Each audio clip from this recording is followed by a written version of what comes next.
The startups are that much better.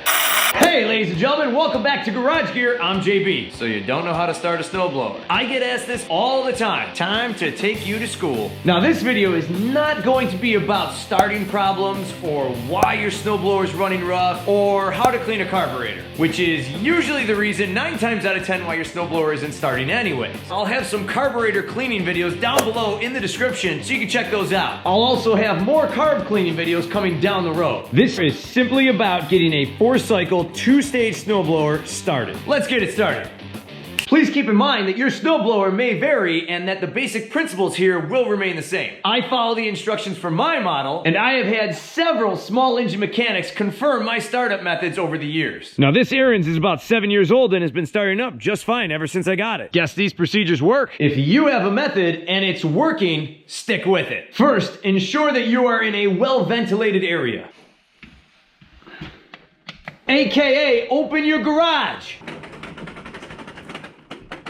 By the way, this is a cold start because this is the exhaust cover and I'm able to put my hand on it. I would not be able to do that if this machine had been run beforehand. Next, make sure that you have nothing around or in front of your snowblower that could cause harm or damage. Make sure that your fuel shutoff valve is open and flowing. No gas, no start. Find your on-off switch, switch it to on. Next, you want to locate your choke. I'm going to take my choke all the way up to the starting position. Then I'm going to locate my priming bulb and I'm going to push that about 3 to 4 times. You don't need to do it any more than that. You'll flood the carburetor if you do. Now we're gonna give it a quick pull and let it rip.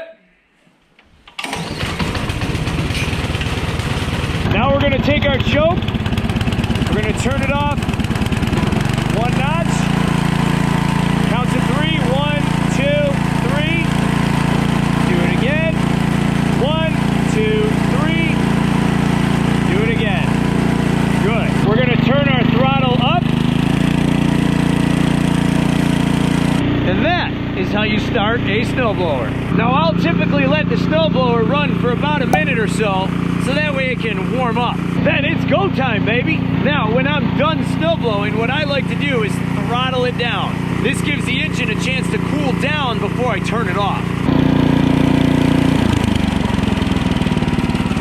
We'll let that run for about 30 seconds and then just simply turn it off. That's it. Now earlier when I mentioned turning the choke off slowly, I do that because I've seen people just slam the choke off right away and then that ends up killing the engine while you're trying to get it started. I like to back it off slowly so that way it starts up smoothly. And also here's the reason why I like to cool it down slowly. Think about it like NASCAR. After the race is done, going around the track, they actually slow the cars down and bring them gradually in. They do that so the engine has a chance to cool down. They could actually do damage to the engine components if they just slam the brakes and bring the cars in after they've raced around for hundreds of miles. So by doing it this way, we gradually cool the engine off and we'll get better performance down the road. Now, in most cases, if I wanted to restart this engine just after I stopped it, all I should really have to do is turn the switch back to on, adjust my throttle, and pull.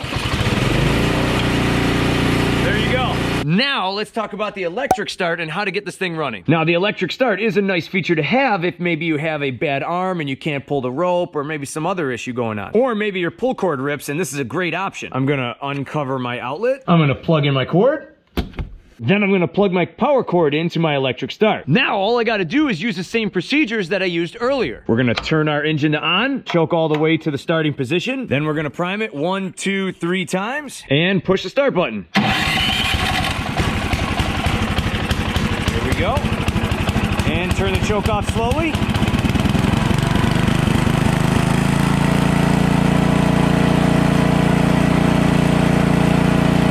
And throttle up. Moving forward.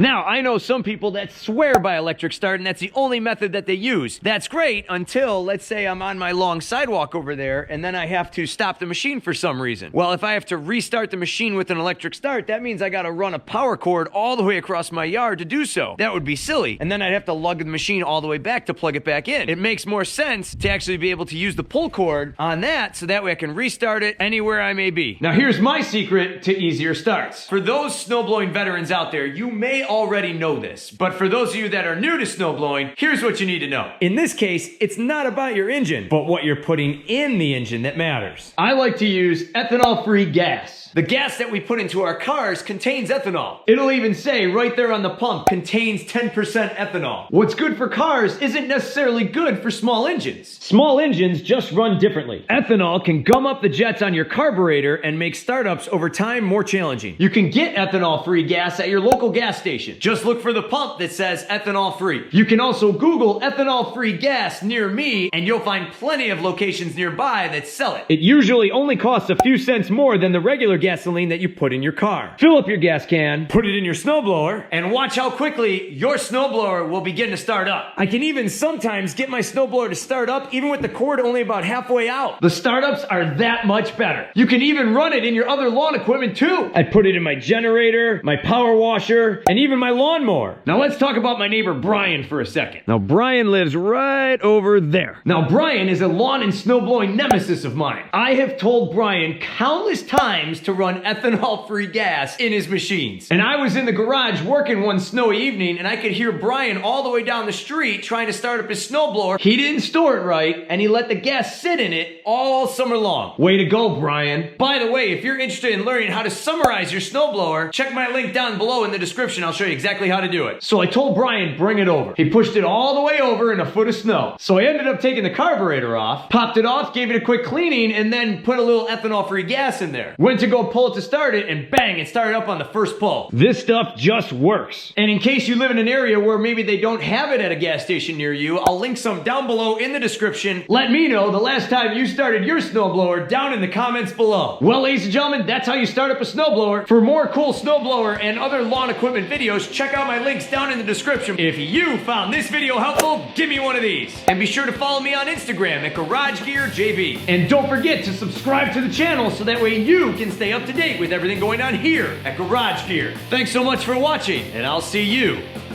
in the garage. Let's go bomb some snow at the neighbors, shall we?